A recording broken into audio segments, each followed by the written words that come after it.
Hello, Annaliese, how are you going? Hello, I'm good, Harry. How are you? Very good to see you. Good. Let's get right into it. What made you want to be a tutor?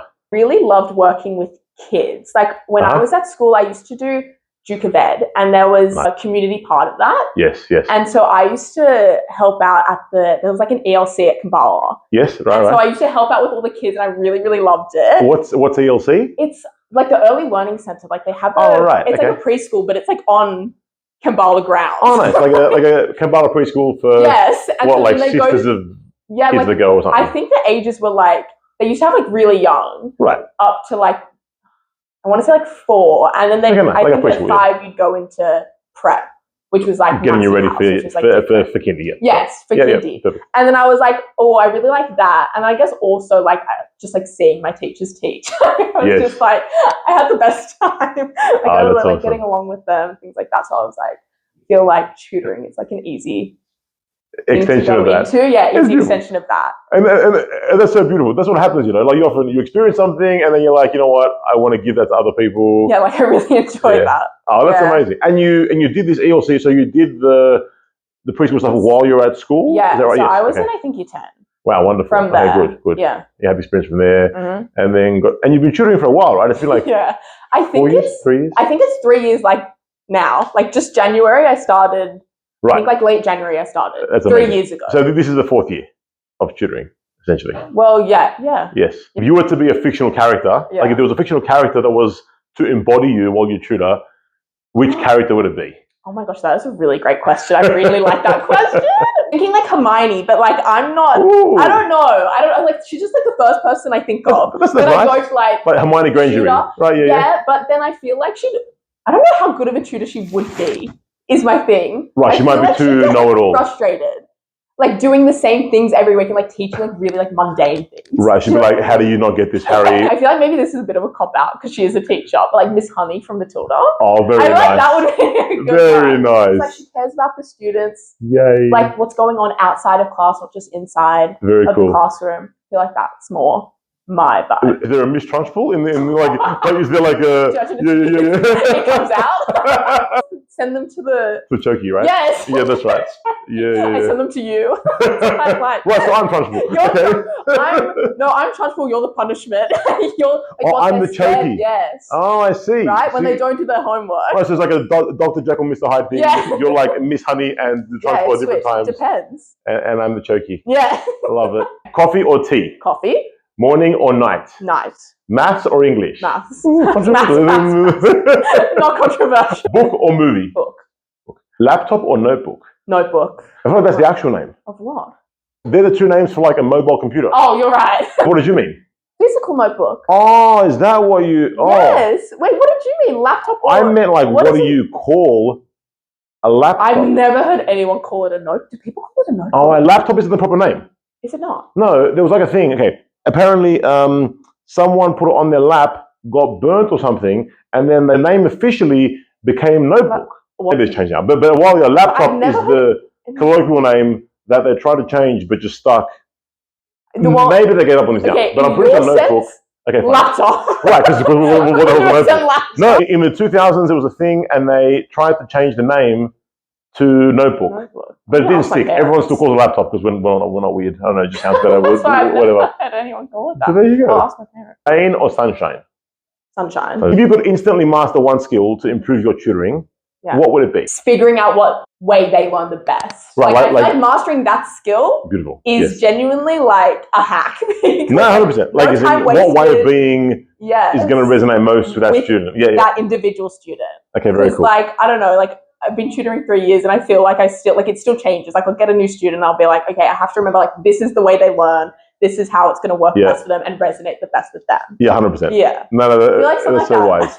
Yeah. Do you feel like you're wearing costumes? Do you feel like you... Sometimes. Yeah. Like, I don't know if it's wearing costumes, but it's like I definitely change my style based on each student.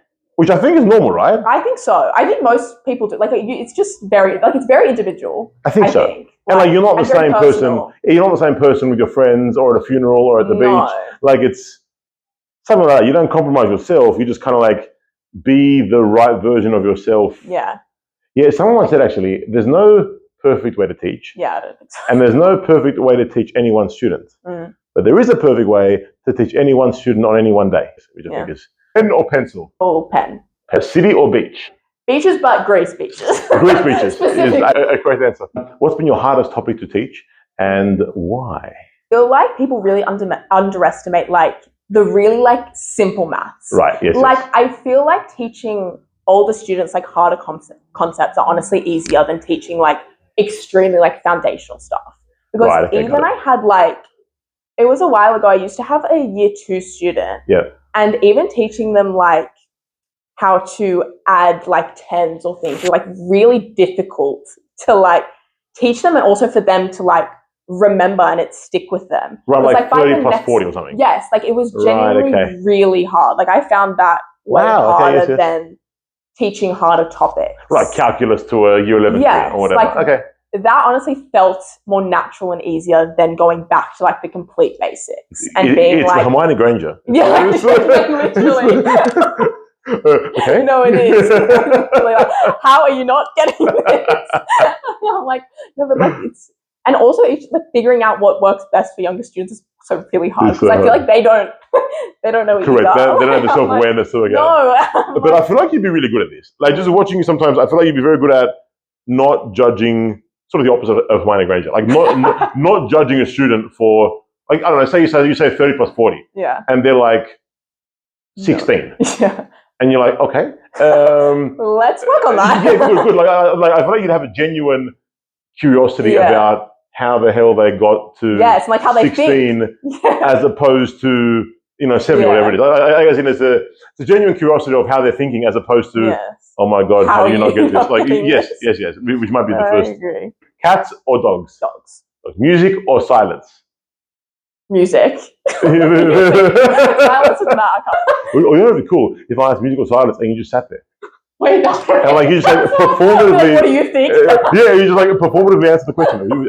What's the most awkward or embarrassing experience you've ever had with a student? The most awkward thing for me was there was like one time my student was I think he was in year 7 at the time. Right. And he had it was a music assignment. And the music assignment was to write a rap, and it was about I can't remember what historical event it was. Right. It was some sort of historical event. And like that wasn't even the worst part. Like I was like, okay, first we have to write a rap, which is like not really my realm. Like fine. I don't like, it's hard for me to like be like, to get them done for that. Like the beats, like all that stuff, I had no idea. Oh, it's not easy. It's not easy. I agree 100%. I was like, I don't know what's going on. And then he was like, he wanted to record it as well. So then by the end of the session, we were sat on the stairs, the little stairs, to record it here. And we were beatboxing. Yeah. Oh wow! So honestly, that's awesome. Like, the moment where I was just like, if anyone saw me right now, they would think, "What? Why is going on?" Like I was like helping him keep the beat. He was beatboxing. I was like, I don't know how I've ended up. Yeah. That's awesome. So you prepared it, but then filmed it. Yes, he wanted to film it. He was like, "Can you help me?" Fantastic. And I was like, well, I can, but just nail in the coffin. Think outside the box. I love it. Lucy could hear everything. Fantastic. She would have loved it. I honestly think it was very entertaining. Winter or summer? Summer. Talk or listen? Oh. Me? Probably talk. But you should do both. Very nice. Early bird or night owl? Night owl. Now, pizza or pasta? Pasta. What's the most unintuitive life hack that you've learned from tutoring? So what felt unintuitive at first, but really helped with your tutoring?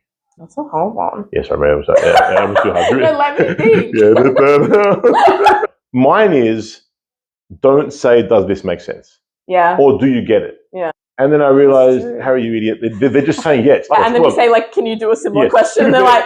Exactly. To be fair, you as a student would have said no, but you were like self-aware, intelligent enough to like, and also confident enough to be like, I don't get it. Exactly. And it wouldn't like be a hit to your ego. You wouldn't be like, oh my God. Like, you wouldn't feel like... You got many like midnight texts where I was like, Harry, what is going on? 100%.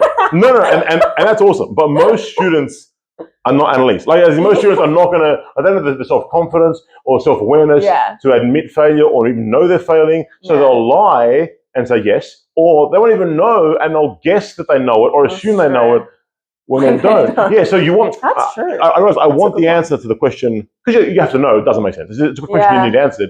Yeah. But I realized at some point, it's a dumb question. Like, don't ask. Yeah, it's just like, unless they happen to be super confident and aware and, like whatever. For 90% of students, ask them a question. I don't know, I learned to ask them a question, even though it takes longer. I would ask a question whose answer demonstrated that they understood. Correct. Or like being too nice too soon. That's very true, because then they get too comfortable. Correct. I'm like, I think that them being comfortable is but like for me as a tutor, I feel like it's a very important thing for me specifically, because I want them to like first like enjoy it. Yes. And like not like dread coming. Yes. But then also like still get work done. So you almost don't want to you want to bring out the trunchbull first. Yeah. And then pivot. Like if you miss honey for too long. Then they get comfortable. Yes. Yeah. And then the trunchbull doesn't even work. It's harder to like pull out of it as well. I think so.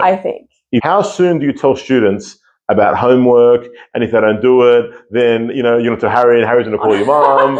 Honestly, most of my students see the thing on the wall first. Like they'll look around, and they'll be like, "Who is Harry? Like, what's he gonna do?" I think that's great. The mystery of it, I think, is part of the fun. Genuinely, they're like, "Who is he?" I feel like if you meet me, I think I smile too much, and I'm not that scary. No, you're really nice. Yeah, but if you just some guy mentioned on the wall, like the idea of it. Correct. Yes, that's scarier. It's the chokey, right? Yes, exactly. But if you've been in the chokey and it's not that bad, then it doesn't work anymore. And that's why you got to bring out right. Sometimes I'll bring out like a story and I'll be like, oh, there was this one kid that didn't do his homework. And we grabbed him by the ear and we dragged him out. You watch Matilda. That's right. Making sure that you set it up early is what I've learned. Like I think when I first started tutoring, I definitely wasn't like that. I think I was more worried about like them feeling comfortable, them to like me. And then I was like, wait. I was like, they don't have to. This is an optional extra, yes. No, but I still make sure to like. No, I do. I'm like very dictatorial. But you're good at that. You're very good at that, at keeping the balance. Yes. Okay, because thank you. that's why, because I was thinking back to like every session we had, like everyone like enjoyed it. Like it was like fun, but like also you were like strict on the homework. You'd be like, send the photo. I remember. Okay, good. Like if you didn't do it, I'd be like, send the photos afterwards. Like you'd like put the hammer down. And it wasn't weird when I did that? No. Okay, right. No. It wasn't like, what the hell, Harry, you're cool. Why are you doing this? Like no one told you, like no one was like, oh, can't believe Harry asked me that. Right. It was like expected. No, like I feel like you were very good at keeping the balance between like fun and like work. But I think you want to be like, I try and have a homework conversation within 5 minutes. That's good. Like immediate flooding of positive whatever. Yeah. Like get them inspired, get them join the general process, and then bang, homework. It's got to be done. Yes. I try and do it soon. That's good. I think yes. No, that works. I think that really works. Okay, good. Yeah. It's like admiration and then immediate fear. Like get them to love you and admire you and respect. Yes, but that's why it works. Because we all respect you first. Right. And so then we understand why. Right. You're like asking for the homework. Like there's stuff to get done, we're going to have fun. Yes. But do your work. Yes. Okay, deadline pressure or steady pressure? More deadline pressure. Like if it's getting really close to the deadline, then that makes sense. Then I'll start like this is interesting because I remember this happening when I was at uni. Do you ever feel like you're telling your student to do the work consistently and not cram the last minute? Yes. And you have an exam on Friday and it's Thursday and you're like living a double life. That's why you have to switch it on. Yes. Okay, good. I remember feeling like such a hypocrite. I was like, do your homework, study consistently, not last minute. Meanwhile, I've done none of the tutor work. No, literally, I'm like 3 weeks behind. Like, I haven't done any of the work. I'm like, no, but you should. Like, it's very important. Don't do as I do, do as I say. Yes, okay. Yeah, but they don't know that's how I do as I do. Correct. They don't know. But it does make me feel like, oh crap, Harry. I know. I feel bad because I am like listen to yourself. It's fully hypocritical. Yeah. It's like you're fully a hypocrite about it. It's a sort of performative contradiction. Yes. But at least that, you know what, it got me to study more. Like That's true. I think I realized, okay, I should probably actually listen to what myself. I say. Yeah. So you're not a hypocrite. Yes. Morally. Exactly, yes. Quiet study or background noise? Quiet study. Motivation, internal or external? Internal. Reward first or discipline first? Tutoring? Well, we're going discipline first. All right, let's answer this way. If you have 10 tasks to do, right? Yeah. Do the easiest first or the hardest first?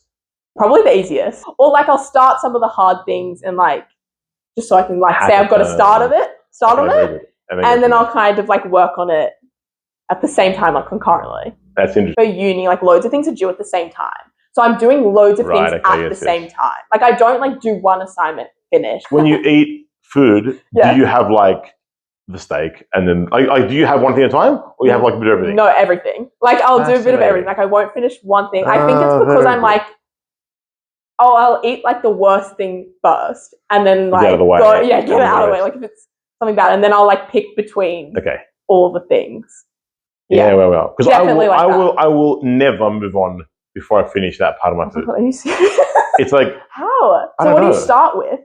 The least tasty thing. Yeah. Okay, that makes sense. Or the thing that, like chips. You always start with chips because they age the worst. Like either the things that age the worst or like the least tasty. I love how we've gone from study tasks. How do you eat your food? You're amazing. No, this is perfect. Individual or group assignments? Individual. I would rather just do it in my own time, like at my own pace. You don't want to be relying on them or make them feel like they're relying on you. Yes, like I'm 100%. Like whatever my mark is, like my mark myself, and then I'm happy with that. Like nothing I can do. Like competition or collaboration? Collaboration. AI? Yes. Cheat code or superpower? Cheat code, I think. Right. Most of my students are like, just use it for anything. Sure, just type it like in. literally the other day I was talking to my student, she was like, I ask it like, if she's like cooking meat, she'll ask it like, is it done? Yep. I'm like, honestly, practical. Yep. Like if you don't know, sure. Yeah. But like, I don't know. I feel like it can be both. He said, confession time. I haven't read a paragraph in a year. As soon as I get more than a sentence of text, my impulse to copy paste and just like summarize for me. That's why it's become such a essential, I think. Correct. And for law, like the amount of readings that we get, and it's even like sometimes I just don't understand what it's saying. Yes. I'll literally put it into ChatGPT. Surely for law. And be like, can you please write this out in a way that's easier to understand? 100%. Like it's way quicker for me and like way easier for me. Even if you then go and skim read the thing, it still feels like a good idea. Yes. Okay. It's helpful. Hot take. Definitely. Surely 80% of law jobs are gone soon. Not 100%. That's why I like it's. But because it's just fully like even I don't know. It's just legal advice. Like it can do a lot. Yeah, and it's not like it's not like 100. It's like having Mike Ross next to you. Yeah. From Suits, like as in some newbie that knows everything in theory. It's not having Harvey Specter, by the way. Like you don't know the nuances or whatever. No. But you can get really complex. Like I feel like a big part of it is like really complex, like ideas and simplifying complexity. Simplifying them can 100%. Anyone can look up a law concept and go work with ChatGPT to figure out what it means for them. Exactly. Like things like that. It's not going to replace the whole industry, but it will replace. It makes it more accessible, I think. Yes. Instead of having 5 paralegals, you need 1 paralegal and chat. And ChatGPT. And you're fine. It's not even 0 paralegals. You need 1 and 5. 1 and chat. And you kind of do the same job because you don't have to read everything. No, it'll simplify it. It'll help you understand it. Like it's just. I think so too. Yeah. If you could live at any period in history, when would you choose to live? But your whole life. I'm thinking even the Victorian era for the outfits. That's what my brain is going right now. For Downton Abbey. For that Bridgerton. Bridgerton, the balls, things like that. What would you want? Do you have an answer? I feel like Australia and right now. As in, I've been born 10 years ago, it'd be cool. Because I want to be a teenager right now. I love being a teenager through LLMs and AI is really cool. That's true. But I kind of like the 90s and early 2000s. I feel like even talking to my parents, I feel you guys had the best. I swear the 80s was a great time to be 20. Yes. Yeah. Maybe I'll actually older. I feel like it's give or take. Because now you have all the technology and everything at your fingertips. Maybe the answer is in 2050. That's true. Maybe that's the answer. Social media is such a big thing now. So reliant on it. Imagine not having mobile phones. Imagine saying, I will meet you there, and if you weren't there, what would you do? You just go home. You just catch the bus home. You have no way of dealing with that. And even worse, I don't know. I think anywhere in the past there's hidden things that were worse that we have no. I don't know, dying of an infection. I don't know, as in bad toilets, no hot showers. True. I feel like we anytime in the past, if you really think about it, I got to take away my Victorian era. No hot showers. No. I don't know, the random off potato. That's very true. Because sick so easily. Yeah, sick so easily. Potential death. Childhood mortality. That's bad. Yeah, smallpox. I don't know, there are. Yeah. I think we take for granted the problems we solved, right? That's true. And then whinge about how bad, AI or social media is now. But really, nothing's perfect, but I thought we have better problems, surely. That's true. Than our ancestors did, right? I agree. Except in the 80s. No, yeah.